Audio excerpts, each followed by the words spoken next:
Gente linda, ¿qué tal? ¿Cómo están? Sean bienvenidos a un episodio más de Ya Cuenta Cuenta. El día de hoy me encuentro con un invitado VIP dentro del arte del cine y todo eso. Creo que para mí va a ser un honor compartir esta charla. Cristian Rojas, bienvenido, ¿cómo estás? Qué buena introducción. No, muchas gracias. Súper agradecido por venir a tu espacio, a tu podcast. Me parece increíble poder conversar y nada, más bien a ti, gracias por la invitación. No, como te dije, para mí es un honor que estés aquí. Realmente me gusta mucho. Ayer tuvimos la oportunidad ya de conocernos por primera vez detrás no sé qué, fue un tipo de comercial o algo que están haciendo el Ministerio de Turismo. Me pareció muy interesante todo el proceso, como te dije, para mí es muy enriquecedor conocer la raíz del árbol para entender al árbol. Y nada, aunque sea salir de extra, que salga el hombro por ahí, muy interesante todo el proceso. ¿Qué fue lo que te motivó y te inspiró a ti para introducirte dentro del mundo del cine? Uy, bueno, hay que remontarse un poco a la niñez. Creo que, a ver, las decisiones que a veces uno toma en la vida son parte de lo que uno vive cuando es esponja. Ujú. Y esa es la Ok. niñez, Ujú. ¿no? Y yo creo que eso influyó un montón. Desde pequeño siempre mi papá tenía la tradición, me acuerdo, de llevarnos al cine todos los viernes, al matiné de las 2 de la tarde, que venían dos películas y tú salías a las 6 de la tarde. Entonces Ok. era toda la tarde en el cine. De hecho íbamos en el Teatro Casa de la Cultura de Cuenca, o a mi favorito, que era el Teatro Cuenca, que ahora es del Cinepark Cuenca. O Ok. bueno, el Park Cuenca, ¿no? Pero arriba hay una sala que, bueno, Ok. de vez en cuando funciona. Entonces, ahí siempre íbamos a ver películas, Jean-Claude Van Damme, Jackie Chan, ¿qué más era? O sea, todo este derrier de películas de acción, pero a veces nos topábamos con películas, digámoslo, extrañas. Ujú. Yo me acuerdo haber visto en estas salas La Virgen de los Sicarios, María Llena Eres de Gracia, películas latinoamericanas que me dejaron impactado. O sea, se me pone la piel de gallina solo de ver estas películas, haberles visto en pantalla grande, fue un tema increíble. Y también pude ver Ratas, Ratones y Rateros Ok. en una sala de cine. Entonces, creo que de ahí, ojo, que yo era muy chico y siempre iba acompañado de mi hermano, de mi papá, que era un poco mayor y tenía la edad como decir, ok, viene el menor acompañado del adulto, así que no hay ningún problema. Y me acuerdo que en las escenas sexuales, candentes, como lo quieran llamar, me tapaban los ojos, ¿no? Ok. A veces se olvidaban y yo miraba nomás. Entonces había una cultura de consumo Ujú. y mi papá siempre estaba Ujú. dándome libros, metiéndome a taller. Mi mamá tiene no sé, tiene un gusto mucho por el dibujo y por la escultura.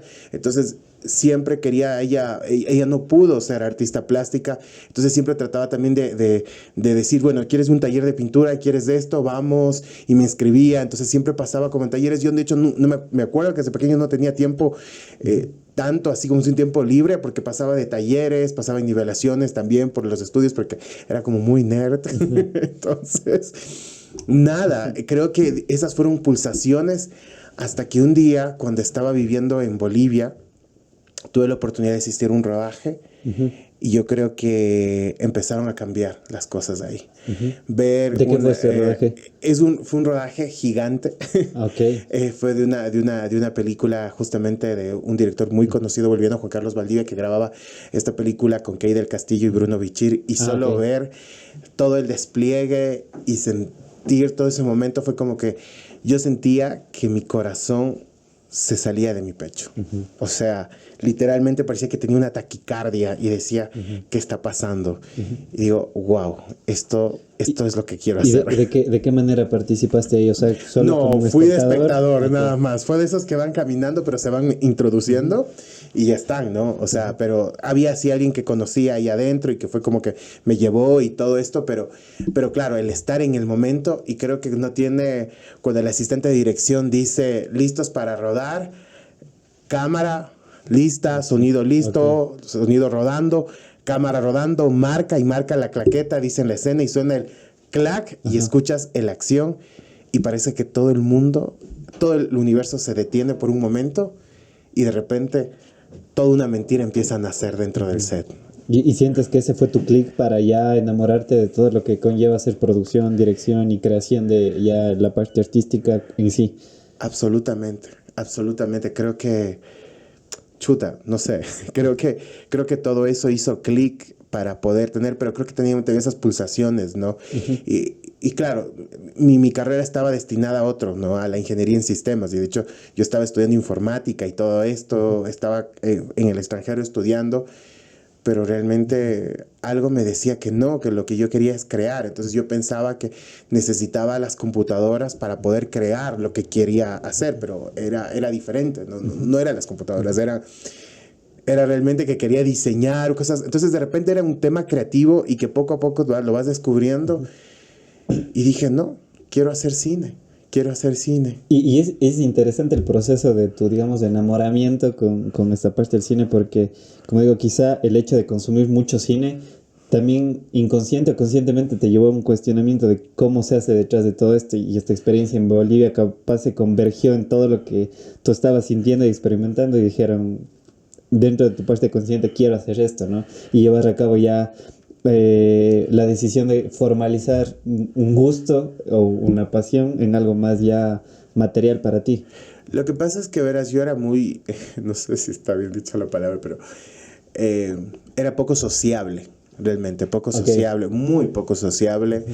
No hablaba mucho, no tenía muchos amigos, era muy limitado. Bueno, y también uno tiene justamente el bullying, el famoso bullying, que bueno, en esos tiempos te se llamaba que te estaban molestando en la escuela, Era más en el normalizado. colegio, y era normalizado en que te molesten y que eso. Por ser nerd, por ser gordito, literalmente gordito con lentes, nerd. Ujú. Ese era yo.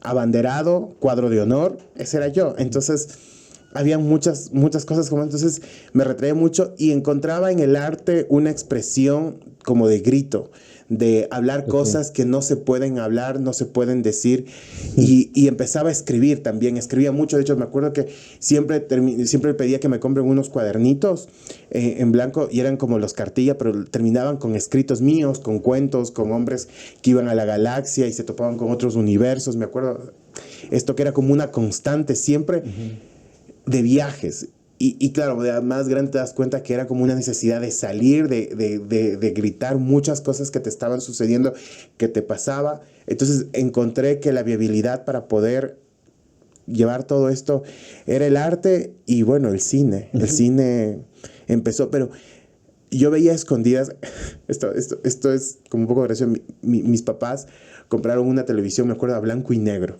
para tener en la cocina, para que solo haga ruido cuando estén cocinando, escuchar las noticias, etcétera, etcétera. Y después esa televisión pasó como a mi habitación. Entonces me acuerdo que ahí yo veía, había este programa, no sé, muchos se han de acordar, en Teleamazonas, Cine Caliente. Y antes daba cine latinoamericano, pero ambos espacios eran para solo para adultos. La Y que medianoche. realmente, y realmente no era cine caliente. Ahora cuando veo digo, no, son películas latinoamericanas. Mm. Y en el cine caliente había películas de Almodóvar. Ok. Y yo creo que ahí empezaron los cuestionamientos. Los cuestionamientos no solo a nivel visual, a nivel de creación, sino también a nivel de vida. Ujú. Hablando de vida, de mi ser, y de tomar desde mi ser y cuestionar mi orientación sexual. O sea, decir, me gustan los chicos. Entonces es como claro, y tú lo ves en el universo que estás, lo ves como todo mal, Ujú. pero de repente empiezas a descubrir a través del arte que no, que tú puedes ser libre totalmente, no hay nada de malo, es como lo que hablábamos ayer, es un simple gusto, no te cambia la persona, no te cambia quién eres, no te cambia, o sea, es un simple, es un gusto, ¿no? Así como te gustan las papas fritas, te gusta eso, ¿no? Ujú. O sea, eso, entonces, de repente, ver estos universos, a mí a los 11 años me golpeaban durísimo y decía, wow, y claro, y a veces mis papás iban de viaje y nos quedábamos en casa y lo que siempre mi papá me decía, si quieres ve a alquilar, entonces teníamos como un rental de Ujú. películas que eran... que eran ya, éramos nosotros los que siempre íbamos allá, entonces tenemos como una cuenta. Entonces yo iba, rentaba y me traía los VHs y veía en la casa. Entonces, ver, por ejemplo, todo sobre mi madre, Ujú.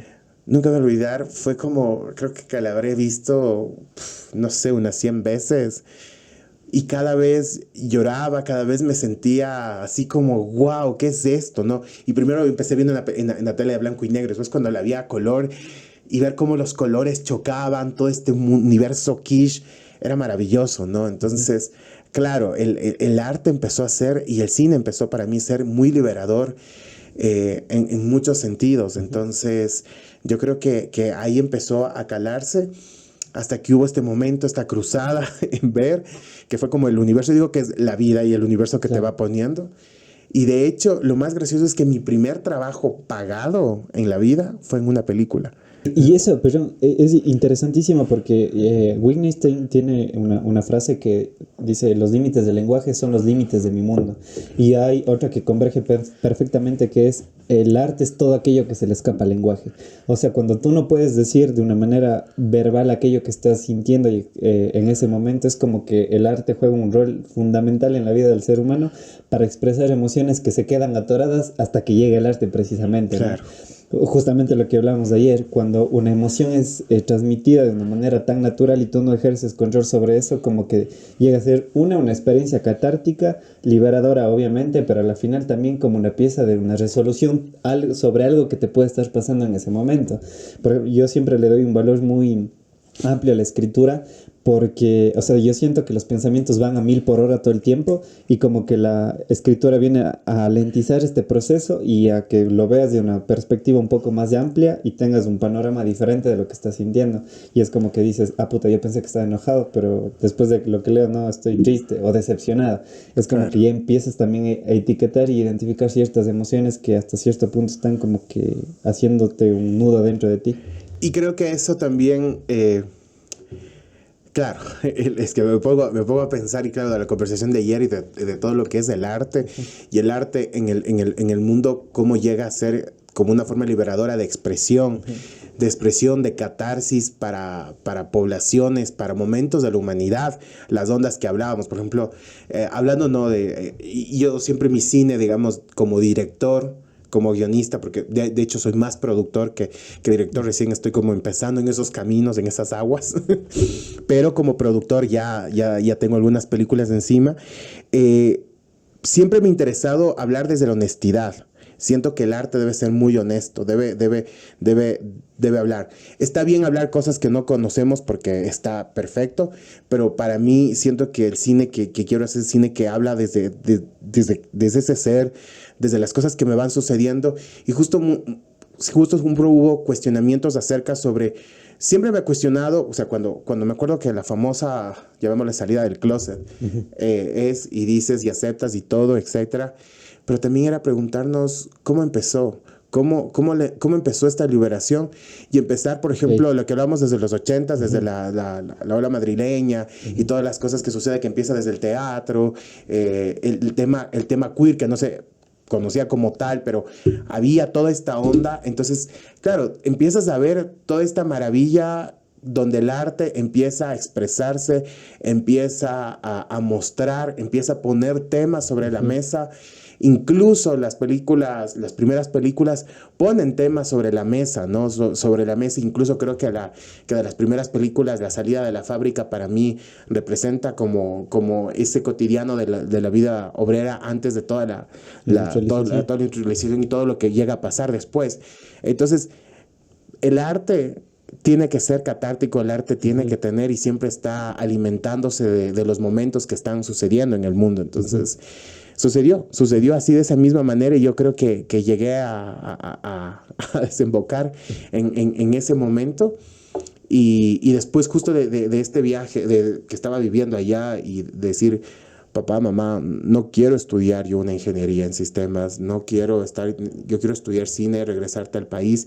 Regresé a una ciudad mucho más pequeña, hermosa, que la llevo mucho en mi corazón, que es Loja, y estar ahí y de repente estar en un estado de depresión y ansiedad elevado. Y antes de regresar a Loja estabas en Bolivia. Estaba en Bolivia. Okay. Ajá, entonces, porque claro, regresas y dices, ¿dónde estudio? Porque donde yo estaba había una escuela de cine, sí había una escuela de cine, habían estas posibilidades, ¿no? Pero decía, ¿acá dónde? Acá está en Quito, está la San Francisco. Y claro, ¿cuánto cuesta la San Francisco para estudiar cine? híjole, entonces hay un montón de preguntas y no sabía cómo ni yo mismo respondérmelas porque además estaba chiquito. Entonces, ¿Qué edad tenías ahí? yo tenía 16 años. Hijo madre, bien pequeño. Ajá, Claro. entonces de repente lo que hice, conocí a unas personas maravillosas y dije, ok, y empezamos como a conversar.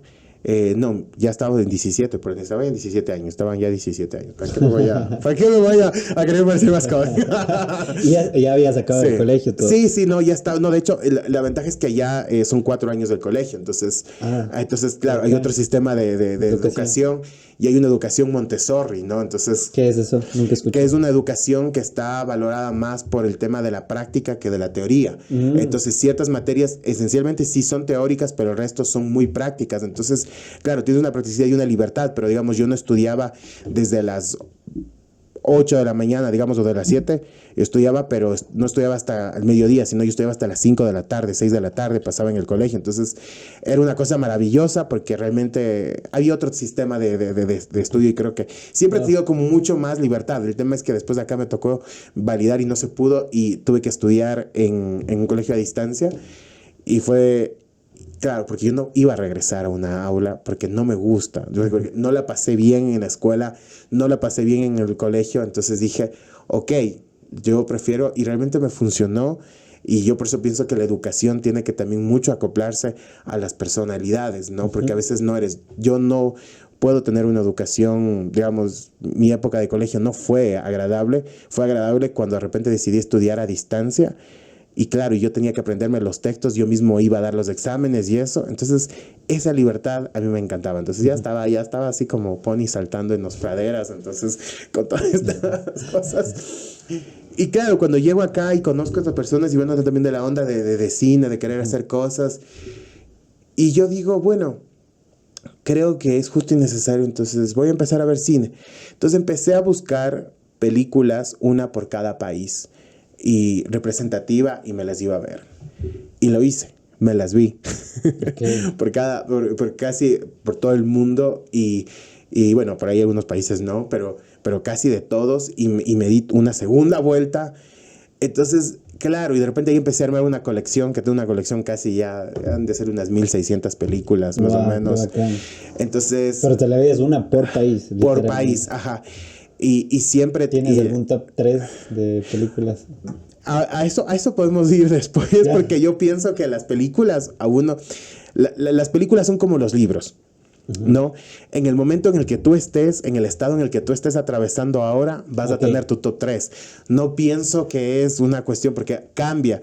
Y ahora con esto que estoy con mi película que voy a filmar el próximo año como director, tengo un top 3 y realmente me ha arrullado un montón en el cine hecho por directoras. Totalmente. Y perdón que te interrumpa, ahí comparto 100% la idea porque a veces yo revisito escritos que yo que sé de hace unos 2 meses, como de hace un año, y es como que ver en retrospectiva lo que el David de ese momento estaba sintiendo y estaba pensando y estaba viviendo. Por ejemplo, hay canciones que lo que hablábamos ayer, que por ejemplo era la canción de Miley Cyrus, The Climb. Sí. Escuchas esa canción y te teletransportas emocionalmente a un momento específico de tu vida. Y entonces ahí veo que comparto mucho lo que dices, que el arte te penetra en ese momento y cala en ese momento. Y quizá en otra etapa de tu vida, pues será otro tipo de situaciones las que te penetren también, ¿no? Exactamente. Y creo que es eso, ¿no? Ese es el valor del arte, pero también es el valor de sentir, porque es toda volvemos a la catarsis, ¿no?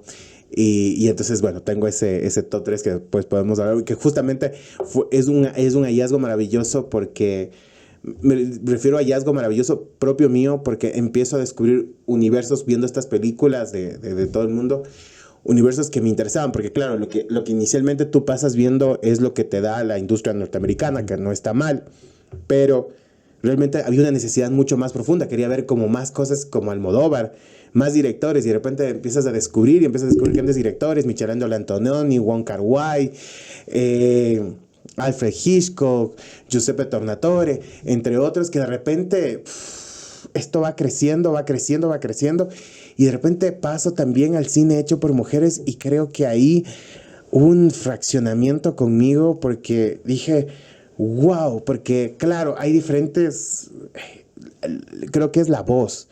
Y las voces, cómo tú vas sintiendo. De repente, Lucrecia Martel, cuando vi Lucrecia Martel, dije, debo hacer cine, voy a hacer cine y voy a dirigir y voy a escribir. Cuando vi La Ciénaga, su ópera prima, esa película realmente a mí me cambió un montón porque ver cómo funciona, porque claro, es una película que retrata unas familias y son varias historias y muchos era como ver cosas de mi familia, ¿no? Ver los problemas de la abuela, los problemas de la mamá, de la tía, de los primos, etcétera, de los amores inconclusos, de las situaciones, del trabajo, de la situación económica. Entonces, de repente, claro, todo esto es como, esta cotidianidad es fascinante, y más cuando es latinoamericana, porque justo alguien decía, ¿no? Camilo Luzuriaga, hace muchos años, gran cineasta ecuatoriano, decía, ya estamos cansados de ver cómo los gringos desayunan cornflakes. Es hora de ver cómo desayuna el ecuatoriano, que desayuna el bolón, el motepillo, el pescado frito, o sea, y es de eso. Entonces, de repente, cuando empiezo a explorar el cine latinoamericano, empiezo a encontrar tantas similitudes y cosas tan enriquecedoras que digo, ok, entonces es como, ahora sí te pones y te empiezas a fajar. Y realmente las películas me ayudaron a salir de ese estado y de empezar a buscar. Y de repente la vida vino así como, ¡boom! Wow. Aquí hay una película, hay la opción.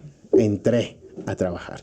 Y hubo un taller en Loja que lo organizaba Rubén Torres Paz sobre el cine y que tú tenías que presentar como una carpeta y él iba a ver, entonces, pero era como una intención, ¿no? De por qué quieres de esto, era una entrevista. Entonces yo llegué y me acuerdo que dije, Dios, ¿qué pasa si no paso esto? Yo sí quiero estar en este taller, porque es un taller gratuito y encima un taller por meses, era casi un año de taller.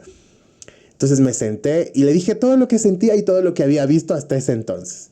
Y entré y creo que ahí fue maravilloso compartir con mucha gente que ahorita son grandes profesionales, que han salido, que de hecho están viviendo hasta en el extranjero, están trabajando afuera, y decir, wow, cómo estos espacios comunitarios, estos espacios también de transferencia, de conocimiento, pueden llegarte a cambiar. Entonces, y justo en este proceso, ya 2008, hay el tema de las primeras convocatorias del Ministerio de Cultura y de los fondos concursables, y ganan 2 películas en Loja, y la primera película se iba a rodar y de repente buscaban gente. Entonces Rubén dice, ven para hacerte una entrevista con el director, a ver si es que el man me entrevistan, y dice, sí, ven. Entonces empecé, yo me acuerdo, como 1000 usos, y en APRE después me cambiaron a utilería y después terminé siendo asistencia de producción, pero así, o sea, era increíble. Y claro, nunca me voy a olvidar que ya terminamos la película y eso, y me llaman para el pago. Entonces mi papi fue a verme y yo bajé, entré al carro y le mostré el cheque a mi papi. Y le dije, ¿sí ves esto, pa? Me dice, sí. Digo, este es el primer cheque de muchos por lo que yo amo hacer. Y me acuerdo que me puse a llorar. Y dije, esto es el inicio de algo más, de muchas cosas. Y qué impresionante cómo muchas veces, vuelvo a la parte de identificación, lo que hablábamos precisamente de ayer también, cómo el arte tiene no sé si llamarlo tono, pero sí como un plus proyectivo y de conexión contigo mismo, ¿no? Por ejemplo, un proceso que tú pasaste, como fue la identificación de saber quién eres y por qué te gusta lo que te gusta, y por qué no, quizá sentir un rechazo hacia ti mismo, que yo creo que por eso el arte también se vuelve muy proyectivo en muchas de las circunstancias. Hablamos, por ejemplo, del arte urbano, que tiende a hablar de realidades que muchas veces, tú lo dijiste, se ponen sobre la mesa y que quizá no lo hablan los telediarios, no lo habla la gente en el día a día, y viene la música, viene la poesía, viene una película, decirte esto está pasando, esto está ocurriendo, pero sobre todo en un valor personal es una identificación tan pura contigo mismo que hablábamos con Paul Valdivieso. Él decía que el arte, por ejemplo, a él le ayuda a sobrellevar una etapa de bullying que también había pasado en el colegio.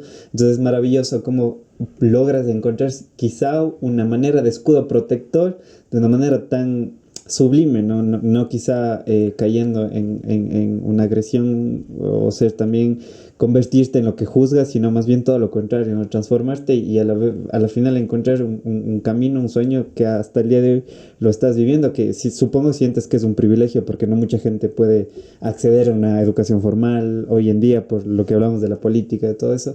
Y sobre todo, que algo muy interesante, y ahí entiendo que eres muy político de esa manera, cuando dijiste la democratización del arte. ¿Sientes que todavía en Ecuador hay una especie de como que está muy segmentado o empujado hasta cierta clase social y que solo cierto grupo social puede acceder a estas oportunidades? Es un tema candente. Sí, es un tema con el que lo hablábamos, la democratización del arte como tal. Creo que todavía seguimos manejándonos por círculos y creo que el arte siempre ha sido elitista y ha sido complejo, ¿no? Tú no pertenecer a una cierta élite, poder desarrollar y hacer arte, creo que sí, realmente en Ecuador todavía vivimos esto. O sea, ha sido un alivio tener universidades públicas, escuelas de arte, la Universidad de las Artes, escuelas como también de la Universidad de Cuenca, donde el arte es accesible, ¿no? El cine, por ejemplo, ¿no? El cine es una carrera muy cara, es una carrera muy costosa cuando hablamos en términos de ir a estudiar a una universidad privada.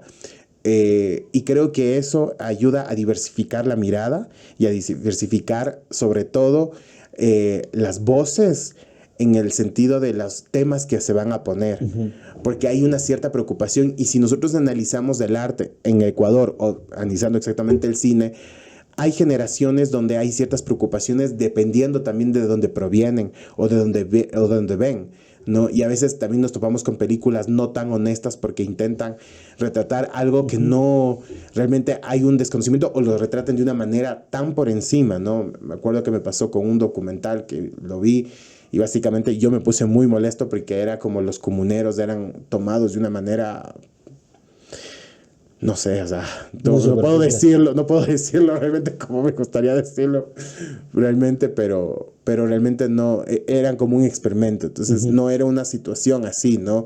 Creo que uno que tiene que ser muy respetuoso en estos, por eso creo que yo el documental le tengo mucho respeto, y creo que hay un proceso todavía mucho más íntimo y un proceso todavía mucho más humano en cuestiones de relaciones y de procesos de filmar. Eso no escatima que sí he producido documentales, pero también en un momento dirigiría uno, ¿no? Me parece maravilloso, pero sí, entonces el arte se ha ido hasta, el cine se ha ido, por ejemplo, donde estos círculos, pero creo que también hay un, no sé, creo que también es un tema de procesos de trabajo, ¿no? Y creo que ahora ya se está viviendo, como te decía, hay mucha gente que está viniendo y sacando esto y realmente construyendo un camino y construyendo un camino de trabajo y que es muy difícil. O sea, yo no provengo de una familia adinerada, no provengo de una clase social alta. Entonces sí, a veces a mí me cuesta el triple. Como hablábamos ayer, mi amiga que justo estaba en el rodaje, ella también decía, claro, a nosotros nos cuesta 3, 4 veces más conseguir muchas cosas, pero estamos en la lucha porque hay un amor, hay una pasión. Y yo creo que ahí está. Vale recalcar que creo que toda profesión que sea hecha con amor, pasión y entrega, siempre vas a brillar, porque siempre vas a estar al pie. Y creo que también hay un tema, ¿no? Yo creo que eso es importante y hablando justamente de visionar esto que yo siempre decía, ay no, es que solo esta gente gana esto, solo esta gente gana esto. Y claro, yo decía, solo hay este círculo que gana fondos en tal lugar, pero nada, ahora de repente soy el que gana. Entonces, el que siempre está ganando. Entonces, pero claro, es un tema de trabajo, es un tema de trabajo. Y me acuerdo que una vez alguien me dijo, una cineasta súper respetada, increíble y que la quiero un montón, decía que es Gabriela Calvache, que me decía, gran maestra también, capa del cine, me decía, lo que pasa es que en el cine hay que ser ser tan prolijo. Dice, creo que la búsqueda más grande en el cine es la prolijidad.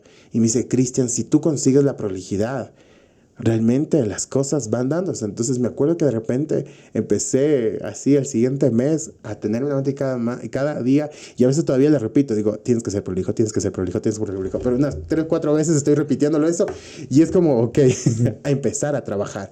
Y es eso, la prolijidad en el trabajo, no decir, ay, esto ya queda así, pero si tú lo puedes dejar bien engranado, limpio, pulcro, esa limpieza en tu trabajo hace que después se abran muchos caminos y muchas puertas y claro, y de repente estás en otro proceso, pero creo que ahí está la lucha, ¿no? La lucha de todos y de todas en alzar la voz, en trabajar en pie al tema, ¿no?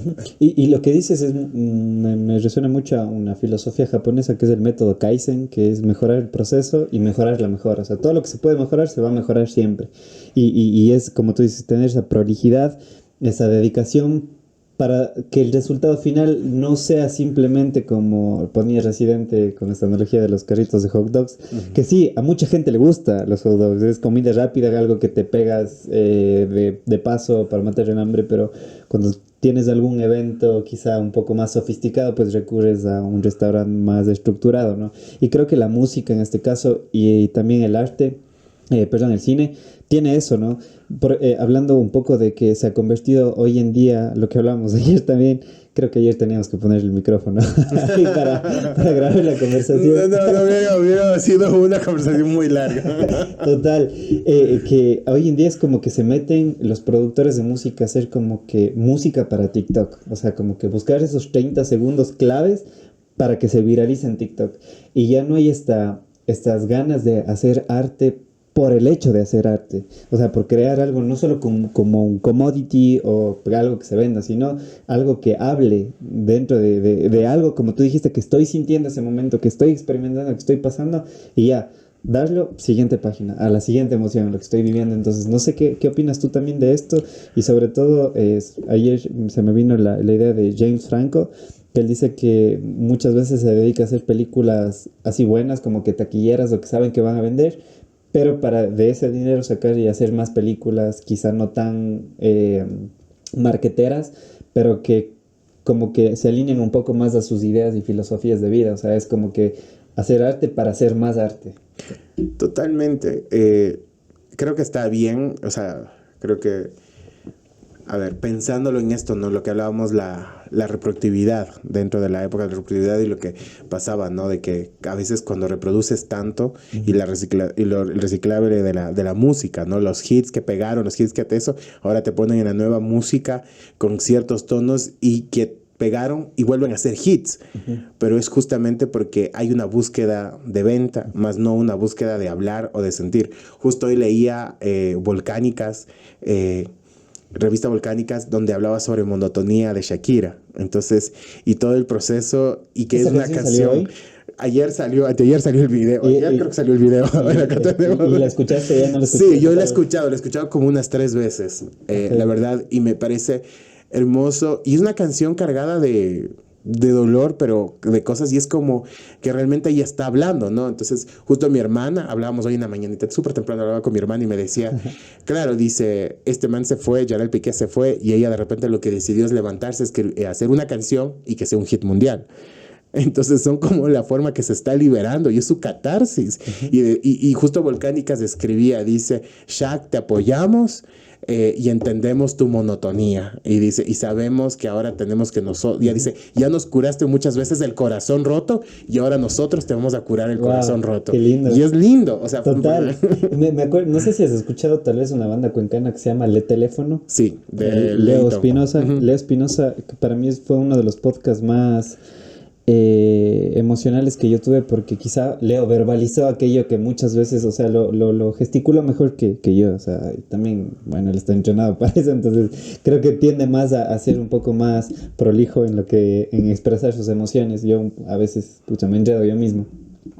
Y él decía que muchas veces crear algo que conecte con la subjetividad de millones de personas es muy complicado. Sí. Es muy complicado.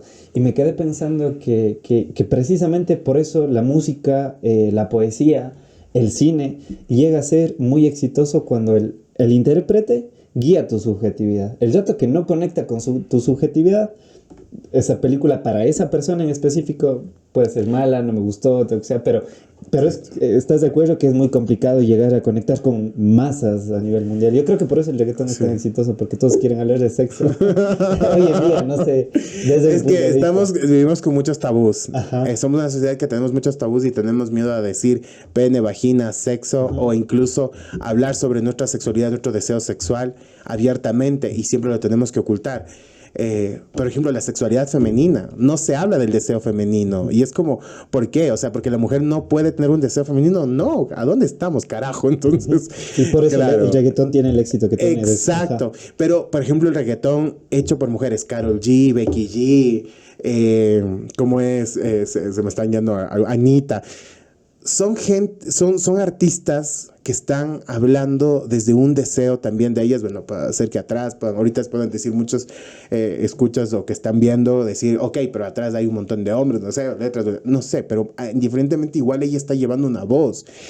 Karol G pararse y no tener miedo a su celulitis, no hacer una chica plus muchas de las veces, porque claro, porque es como un ser humano, es un ser humano, subimos, bajamos de peso y suceden cosas en nuestro cuerpo.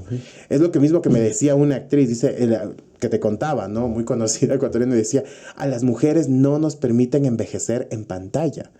Entonces, hay un tema todavía que estamos tabú y que bueno, en este caso el reggaetón malo bien lo trae. A mí me encanta bailar, a mí me gusta perrear. Yo no soy de los que dice, ay no, que fue el reggaetón. No, pues es un reggaetón y me voy hasta abajo. Y me voy de largo toda la fiesta. Entonces, sí.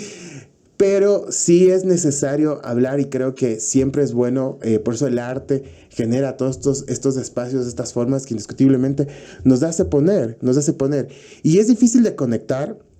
Sí, pero por ejemplo, digamos, a mí me pasó algo con mi corto, que yo tenía mucho miedo, mi corto de tesis, que es Chihualo, que habla sobre la transexualidad infantil y en este caso, un niño que habla sobre su decisión de ser una mujer ante su familia y su comunidad, porque es una comunidad costera durante una fiesta religiosa, donde vendan a Jesús y no ve los pecados, y él aparece vestido como una niña, etcétera. Entonces, bueno.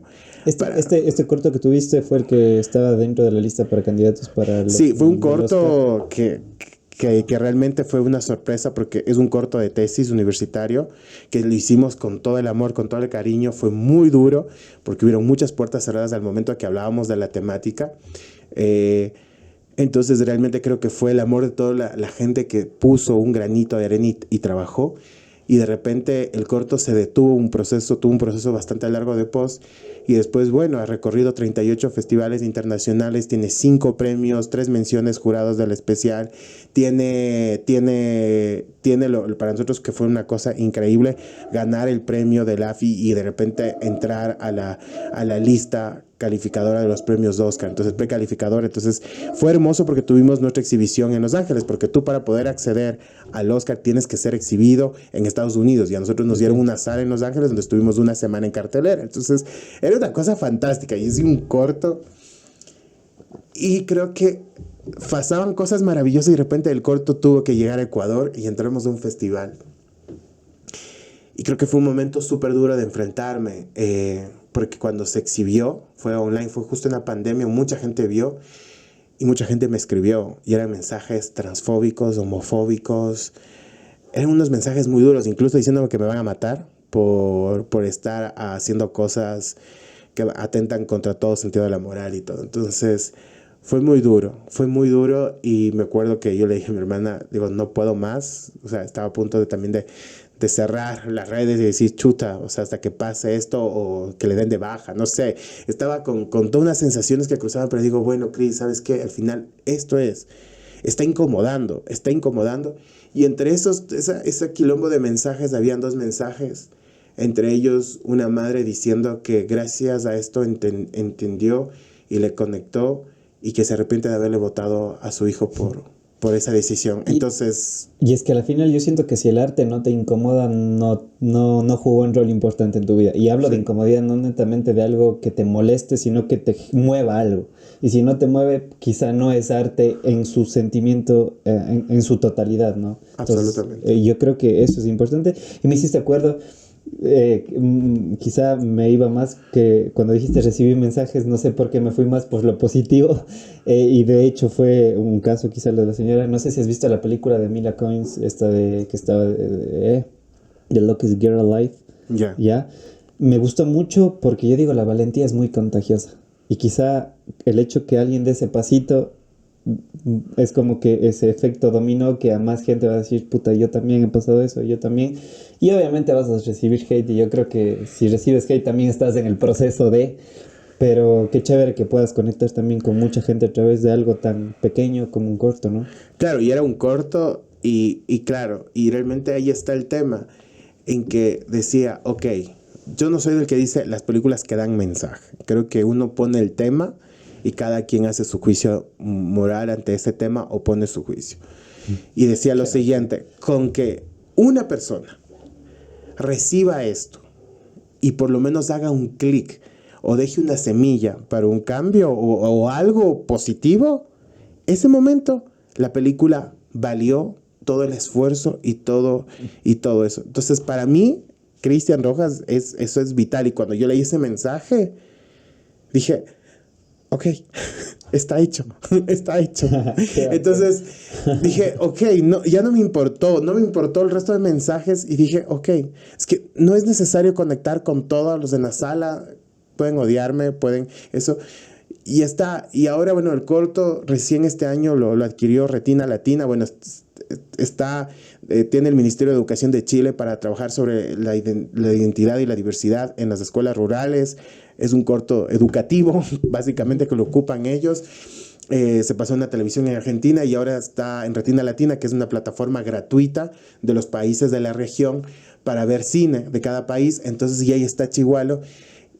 Y he recibido mensajes, en este caso positivos, lindos, de otros países donde hablan cosas maravillosas y de hecho uno de ellos me llevó a un festival de raíces de tejidos que son más, un tema más antropológico y a tener un conversatorio que fue en México, en Yucatán y fue maravilloso, ¿no?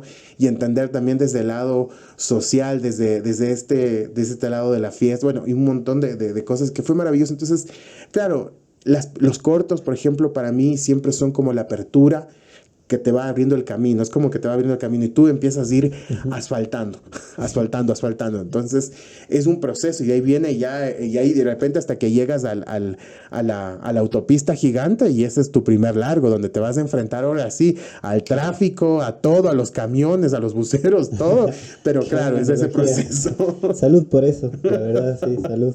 Me gustó Salud. mucho la analogía que dices y sobre todo el hecho de conectar con mucha gente. Yo creo que el arte, por eso honestamente no lo he leído, he escuchado mucho sobre este libro y por ahí estaba escuchando el audiolibro de Ernest Becker, La negación de la muerte, donde él dice que una de las maneras de negar la muerte es a través del arte, porque vas a trascender. Y Cancerbero, de hecho, lo verbaliza perfectamente, que dice, no se muere quien se va, sino quien se olvida.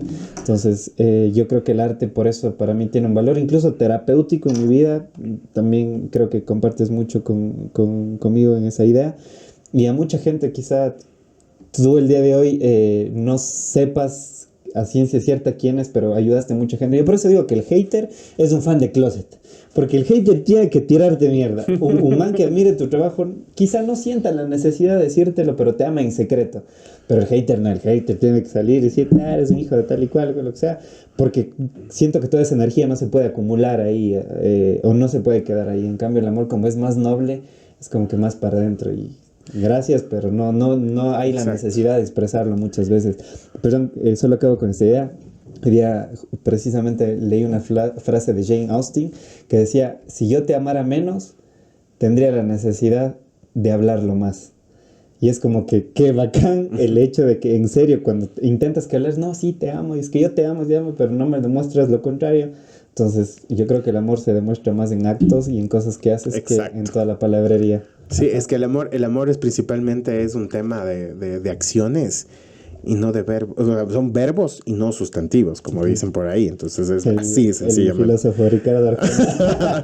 Que yo, bueno, no. De todo, yo creo que Ricardo Arjona creo que es muy criticado, pero a mí me encanta en cambio las analogías que utiliza. Hay muchas analogías. Por ejemplo, Pacho Marchán para mí es uno de los artistas cuencanos más infravalorados dentro de la escena cuencana y por qué no ecuatoriana. A mí me gusta en lo personal porque usa, ya digo, mucho las analogías y las metáforas, porque no es lo mismo para decirte, yo que sé, ya no te amo, a decir, siento que la vela de este amor se apagó. O sea, es hasta más profundo y siento que dices hasta mucho más. Entonces, yo creo que Ricardo Arjona, que también le criticarán mucho por melodramático, pero es muy interesante las analogías que él usa, ¿no? Pero claro, Y que conecta con mucha gente. y nos ha ayudado un montón para cuando vas al karaoke Total. con el corazón roto, ¿ve? Oye, quisiera también que me recuerde, bueno, a mí ya lo dijiste, pero volviendo un poco a este tema de las mujeres y cómo visibilizar ciertas cosas que aún siguen siendo tabús. Por ejemplo, la canción Mami, ¿qué opinión tienes? O yo ya la escuché, pero me gustaría que la gente sepa que cómo esto logró conectar y calar con Es mucha que, gente. es que es lo que hablábamos, ¿no? Hablábamos ayer sobre Mami. O sea, que hasta ahora es como, me pones Mami Hitsazo. y yo hit. Sí. O sea, no hay momento en el que en el carro de un amigo o una amiga suene Mami y de repente le alzas y te cantas todo. Y el coro es pero así, con la vena abierta. Pero ¿por qué? Esto corresponde a una letra, lo que te decía es una letra de ruptura, lo mismo que sucede con Shakira en Monotonía. Es en este caso la ruptura amorosa. Bueno, vámonos al lado de la farándula de entre Karol G y Anuel, ¿no? Voy a googlear la letra. Entonces, realmente cómo, y el video, cómo se O sea, y hay expone. video Hay también. video musical Ok. protagonizado por Mia Khalifa, que es gran fan de Karol G. Y se me Estamos fue. hablando, pensé que monotonía. No, y el protagonista es ay, se me fue el nombre de este actor de Euforia, que es increíble también. Entonces, nada, es una historia que cala hondo, una letra que va hondo, pero proviene desde un sentimiento y una emoción, que si mal o bien está y tiene todos los ritmos y todos los ensambles hechos para ser vendido, tiene una letra que llega y profundiza y que cualquier persona que haya sufrido ese engaño o eso, o bueno, alguna forma, algún tema, somos unas personas que siempre estamos sufriendo por amor, te llega al corazón y Claro. está aquí guardado, o sea, y es de eso. Entonces, Mami tiene esa forma. Entonces, por ejemplo, digamos, yo, por eso al reggaetón no le hago el no, porque hay muchas cosas tan hermosas como esto que provienen desde un lado, desde el lado profundo, o sea, son géneros, o sea, la misma bachata, que a veces es, en muchos espacios es dado al fuchi, solo digo, Es googleen, chorificada.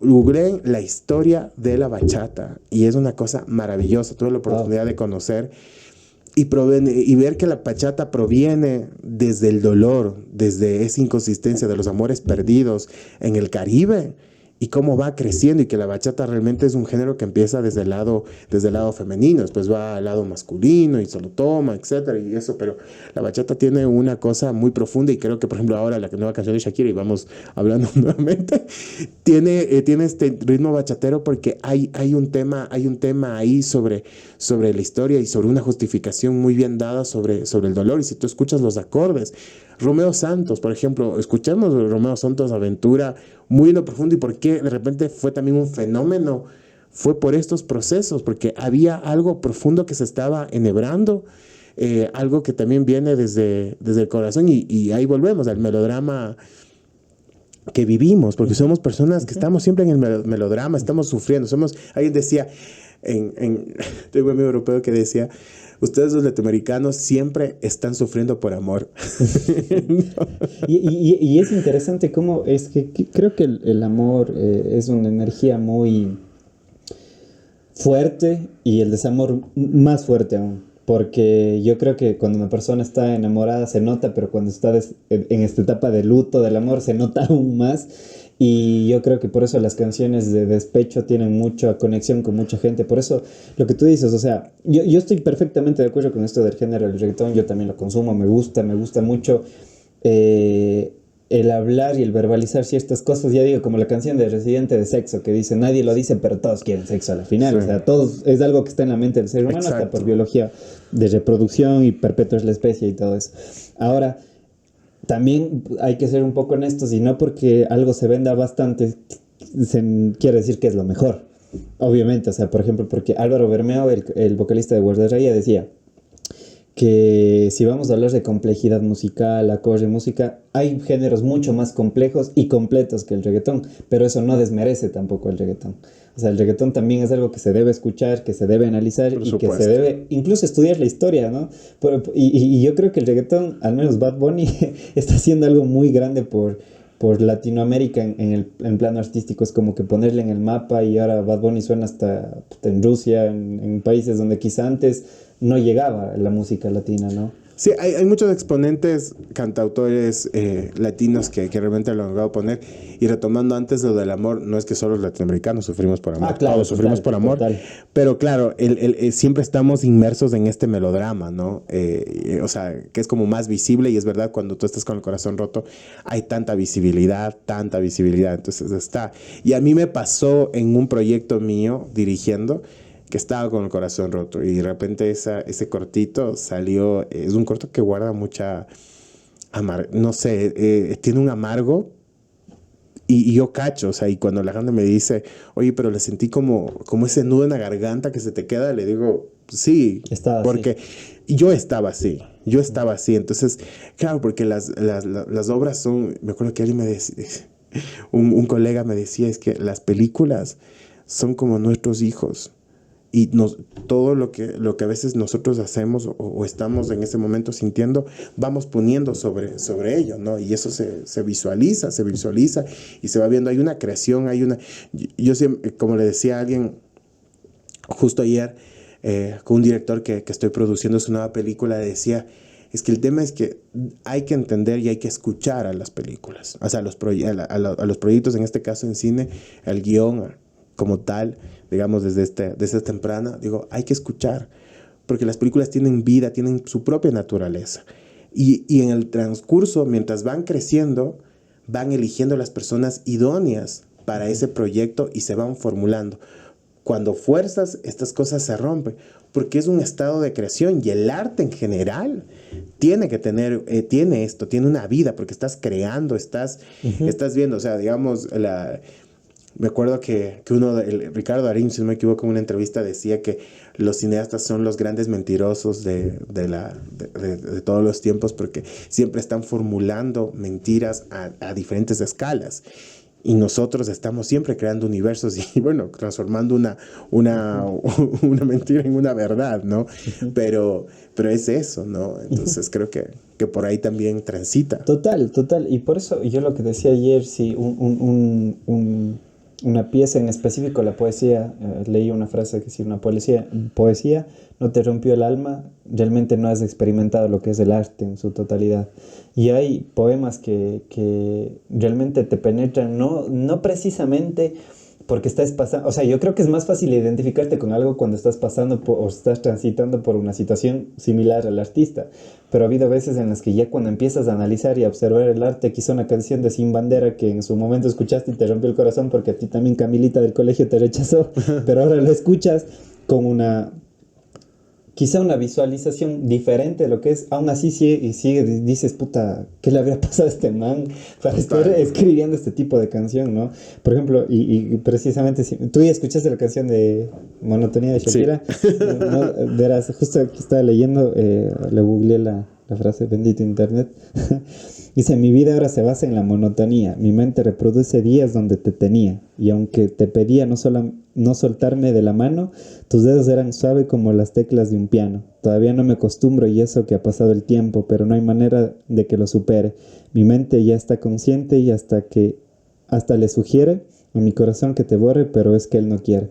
Has estado quizá en esa circunstancia. Yo creo que muchos de nosotros hemos estado en esa situación donde sabes que tienes que dejar ir a alguien, pero la monotonía, la fuerza de Sí. la costumbre te puede, ¿no? Es que el amor es como un florero súper delicado de cristal tan fino que si no sabes cuidarlo se quiebra, se va quebrando y hasta que se rompe. Ujú. O termina sosteniendo las piezas una sola persona y ya no son dos.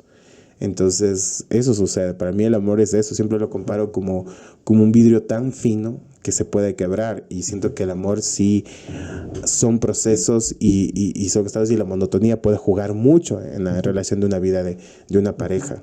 Total, y por eso leía precisamente esta introducción de la canción, porque al final, volviendo al punto de una creación artística, cuando es sentida, conectas fácilmente con mucha gente, porque hay una de las canciones que me gusta mucho de un artista, un rapero español que se llama Ajax, habla acerca o sea, yo no experimento lo que es la vida de la fama, pero hay una parte donde dice, somos todos iguales, hueso, piel y carne, saca tus errores y has venido para juzgarme. Entonces, cuando escuché esa frase, resonó mucho conmigo porque quizá muchas veces idealizas a ciertos personajes, idealizas a influencers, idealizas a actores, a actrices, a músicos y todo eso, cuando te das cuenta de que, por ejemplo, espacios como el podcast, asientas al persona, dejas de fuera el personaje, yo que sé, dejas de fuera a Karol G y te sientas con, no sé cómo se llama ella, antes pongámosle con Maluma, dejas de fuera a Maluma y te sientas con Juan Luis. Entonces comienzas a conocer ya lo que hay detrás de todo eso y para mí ahí aún cobra mucho más fuerza lo que está haciendo y lo que hablábamos de ayer. Quizá hay mucha gente que, tú has estado en el medio con muchos actores, actrices, que conoces a las personas y la idea que tienen muchos fans de esos actores y actrices es totalmente tergiversada a lo que muestran en redes sociales. Sí. ¿Cómo romper eso para que quizá no haya esta relación parasocial? Porque yo siempre pongo el ejemplo de Messi. Si yo le veo a Messi, pucha, le voy a decir, Leonel, colgarme en los brazos de él, a tomar una foto. Pero él va a decir, puta, ¿y tú quién eres? O sea, solo hay una relación donde una de las dos personas se conoce y ya está. Pero profundizar en el alma de alguien tan sublime como un artista es mucho más profundo que verlo en una pantalla, creo yo. Sí, o sea, yo creo que también es un tema de lo que la sociedad influye y del momento que estamos viviendo, lo que te decía, ¿no? Hemos transicionado a ser unas personas de escuchar. Por ejemplo, justo hoy escuchaba un conversatorio maravilloso con dos grandes cineastas, que es Lucrecia Martel, que ya le mencioné y le seguiré mencionando, y Carla Simón, que es otra cineasta española. ¿No? Y ellos hablaban sobre el tema del sonido y sobre escuchar, ¿no? Muchas veces siempre se habla sobre esto de escuchar en la familia, cómo dialogaban y que después vas imprimiendo en el guión. El uso de la radio, nosotros cómo escuchábamos radio. Yo me acuerdo que había un consumo mucho más grande de radio y claro, y de repente ahí escuchabas todo eso y claro, y conocías solo al artista como la música que cantaba, ¿no? Pero su vida y después ya llega con todo, las cosas, etcétera, etcétera, ¿no? Y eso va creciendo y de repente ahora nos volvemos una sociedad tan visual que realmente están generados por personajes, que básicamente generan un personaje ante la sociedad, porque eso es lo que es su vida para vender, para poder seguir teniendo trabajo, ¿no? Y de repente generas como ese escudo, digamos, y tienes miedo de afrontar. Lo hermoso del cine sucede a veces que, bueno, de hecho siempre sucede, como hay unos trabajos tan largos con actores y actrices, en general hay un proceso de irlos conociendo en el camino porque vas explorando muchas cosas para poder llegar a construir los personajes y todo. Y de repente terminas descubriendo a seres maravillosos, seres que pueden estar rotos, seres que son una cosa... No, es que me he topado con gente tan maravillosa, lleno de tan buena energía, pero claro, al frente de un celular, al frente en Instagram, en Facebook, en TikTok, etcétera, son otras personas que realmente, claro, pero eso es lo que le da de comer. Y siempre me han dicho eso, ¿no? Dices que esa persona que ves ahí es la que me da de comer, lo que te decía, ¿no? Mi gran amigo, uno de mis mejores amigos, que es el Paul Valdivieso. ¿Qué pasa con Paul? Total. O sea, Paulito lo conoces y es tan callado y después va agarrando confianza y después ya... Pero claro, cuando le pones una cámara es fantástico. Yo con él trabajé una película y era una cosa fantástica, luego cosa fantástica porque la forma de la creación, la forma de exponer, la energía que irradiaba en el set es maravilloso, ¿no? Entonces, y así sucesivamente con grandes actores y actrices también.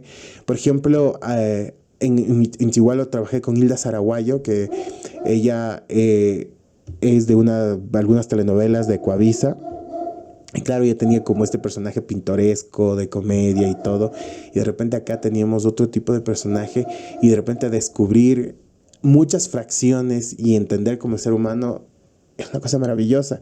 Y es una gran amiga y siempre cuando tengo algún proyecto donde veo un personaje le llamo, es el teléfono, vente para acá. esto ahora para mi película también, le he dicho, de ley, vas a estar conmigo, vamos a trabajar juntos. Porque hay una relación maravillosa, ¿no? de personas, y también creo que eso es importante, pero creo que es difícil romperlo, la verdad, porque mientras tengamos nuestra sociedad de consumo, mientras tengamos el patriarcado, Sí, que palabra tan sonada, sí. ahora el machismo corriendo a diferentes formas. No, o sea, realmente hay un tema muy fuerte sobre ello, y que va generalizando y que te tiene que ir etiquetando. Y Total. eso es lo que justo ahora, por eso justo sabía todo lo que íbamos a topar, y por eso firmaba como no hay que etiquetarnos, Ujú. porque realmente no hay que etiquetarnos, porque las etiquetas nos han hecho muy mal. Ujú, total.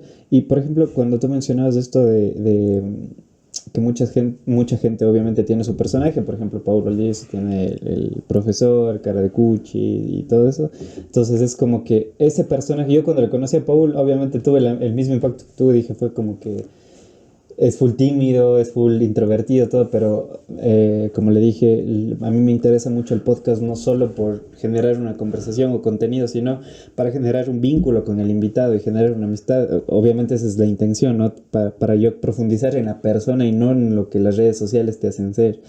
Y recuerdo la peli Amor en tiempos de likes, en la parte de Edu Maruri con la Mieles, que son pareja ahí y tienen que armar un show para sus fans y todo eso, y cuando detrás quizá ellos realmente no quieren eso. Pero bueno, es un ejemplo muy claro de lo que también yo, la predisposición con la que me fui a ver en la película, fue como que creo que van a evidenciar cierta realidad social hoy en día de cómo están manejándose la sociedad, y se produce, creo, también esa disonancia en una persona, y por eso creo que también hay muchos niveles de ansiedad, porque cuando intentas mostrar algo y no se refleja eso con tu vida, la persona como que se fragmenta psicológicamente y dice, verso, soy un fiasco, o sea, no, lo que muestro no es real, y cuando me descubran, ¿qué van a pensar de mí?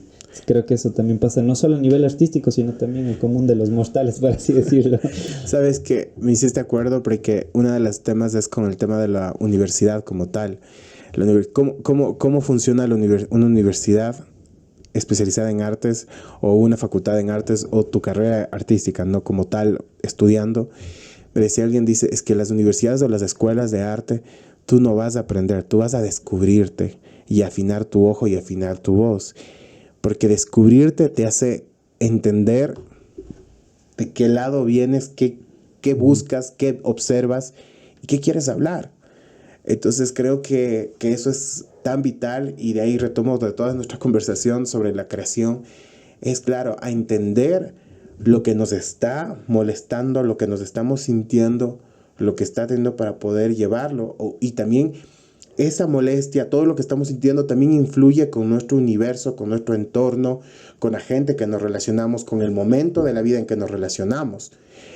Por eso, cuando me preguntabas sobre cómo me observaba Amor en tiempos de likes, claro, para mí es difícil siempre hablar sobre el proceso de una película donde trabajé, porque a veces no puedo ser tan Objetivo, quizá. objetivo, claro, exacto, pero digamos, hay una mirada, y que eso les decía, hay una mirada donde hay, en este caso de Diego y de Alejo, en el guión, de hablar sobre esta sociedad puesta con estas estructuras sociales, de las redes sociales, de los momentos, de cuánto nos callamos y cuánto nos estamos reduciendo en hablar sobre nuestras emociones.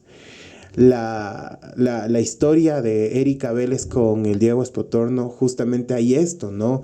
El no hablar de lo que sientes, el no hablar de cómo te sientes, puede generar muchos conflictos en tu vida, ¿no? O armar un show o armar un personaje porque quieres caer al resto bien. Me acuerdo que mi mejor amiga, hermana, la conocieron, que se llama Joa, me decía, a mí no me importa caerle bien a todos. A mí me importa siempre hacer mi trabajo y decir lo que es.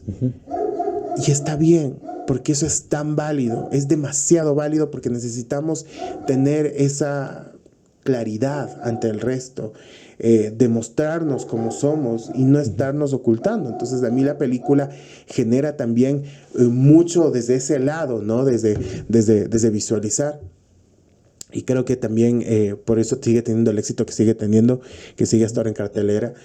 Y también, bueno, con las películas en las que he trabajado, en las que he estado produciendo, siempre hay estos temas que están tocando en momentos, ¿no? Por ejemplo, la película de Gabriela Calvache, La Mala Noche, el tráfico de personas, ¿no? Y cómo estas redes van cayendo y todo lo que va sucediendo y cómo vas sintiendo, ¿no? Es una película que te lleva a diferentes emociones y que te hace reflexionar mucho y te termina rompiendo, te termina rompiendo emocional. Entonces, creo que ese cine, todo el cine es tan válido siempre y cuando, y el arte en general, cuando se está contando, desde yo siempre digo tripa, almas, corazón, siempre cuando hablo en una clase digo, tienen que contar las cosas que provenga desde el tripas, alma, corazón, desde lo más interno, porque realmente vas a ser honesto y te vas a mostrar cómo eres, porque Total. ya basta de generar Sí. personajes. Por eso me gusta la filosofía que tenía Guy Debord, que decía que vivimos en una sociedad de espectáculo que si no te muestras no vendes. Y realmente no es así, porque quizá en este afán de querer mostrarte a toda costa, pierdes realmente la esencia de lo que sientes día a día y te conviertes simplemente en lo que Carl Gustav Jung diría, esa máscara, y te dejas comer por ese personaje, esa máscara, y ahí sí te olvidas de realmente cuál es el sentido de por qué estás haciendo las cosas, ¿no? Que para mí es algo muy, muy importante. Cristian, yo te agradezco muchísimo por tu tiempo. Creo que al fin se dio, porque también luchamos por hacer este podcast. Nada, finalmente, si quieres decir algo. No, muchas cosas. No, yo creo que importante, bueno, hermoso no hablar sobre mi trabajo. Sino lo que produce tu trabajo en ti. Sí, yo creo que eso es tan válido porque hablábamos sobre el tema del éxito, no sé, fama para mí no tiene. Reconocimiento quizás. Pero reconocimiento sí es una buena palabra. Nada, yo creo que el esfuerzo y el trabajo y la pasión es como te lleva tan lejos, la prolijidad en el trabajo, en el arte. Uno tiene que ser tan prolijo en el arte para poder llevar, y todo ese reconocimiento es producto del éxito. Nadie busca nada, sino más bien es el producto de tu trabajo. Por ejemplo, últimamente de lo que ha pasado con mi proyecto, llegando en espacios donde nunca antes se ha pisado el cine ecuatoriano. Me refiero a eso. El cine ecuatoriano ha estado en grandes espacios y también me he logrado meter en un gran espacio. Y cuando viene todo esto digo, no, eso simplemente es el resultado del trabajo, ¿no? Y del esfuerzo, y creo que eso es importante, y eso es importante valorar en el tema del arte, y creo que ser nosotros mismos importante, ¿no? Yo creo que con mis películas como director siempre me paso quitando la ropa. Entonces, lo que te contaba ayer, que Variety te saca del closet a nivel mundial y lo reproduce el universo en unas entrevistas. Entonces, pero es maravilloso porque al final también te confronta, y ha sido muy confrontador para mí, pero creo que es importante, nada. Y para los que están atrás viendo o escuchando y que quieran hacer cine o que tengan alguna meta o algo diferentemente del arte, es nada, hay que trabajar, los sueños se cumplen. Yo nuevamente no vengo de un lugar privilegiado, pero creo que las ganas y el amor y estar inculcado en poder trabajar y en ponerme esa meta y muchos más objetivos y ser prolijo y aprender de la prolijidad y ser nerd te lleva realmente a cosechar lo que estás visualizando, nada, y todas las cosas se hacen con amor. Y una cosa muy, muy importante que siempre digo, nunca hay que ver las cosas que haces como trabajo. Okay. Porque, a ver, cuando yo digo, cuando veo un proyecto, lo veo como trabajo, es porque algo está sucediendo yo o algo está sucediendo con el proyecto. Porque no, simplemente, para mí, por ejemplo, el cine no es mi trabajo, el cine es mi vida, es mi estilo de vida, es mi forma de vivir, y todos estos proyectos que vamos creando y vamos generando son parte de mi proceso de vida, parte de mi crecimiento. Van pasando mis años, van pasando los años del proyecto y va creciendo. Y cuando yo digo, cuando el momento en que yo me dé cuenta que todo lo estoy viendo como solo trabajo, en ese momento creo que voy a parar y voy a descansar y decir, ok, voy a reflexionar. Nada, Cristian, muchas gracias nuevamente por tu tiempo. Espero que la gente les haya gustado el podcast igual que a mí. siempre digo, al final nunca se queden con nada de lo que hablamos aquí, siempre vayan, investiguen, saquen sus propias conclusiones. Al final somos dos personas poniendo sus ideas sobre la mesa. Y nada, muchas gracias nuevamente, Cristian. Espero tener una segunda parte en algún momento. Y nada, gente que vio, que nos escuchó, pues denle like, compártanlo para que la gente sepa que existimos, ¿no? Nos vemos la próxima. Chao.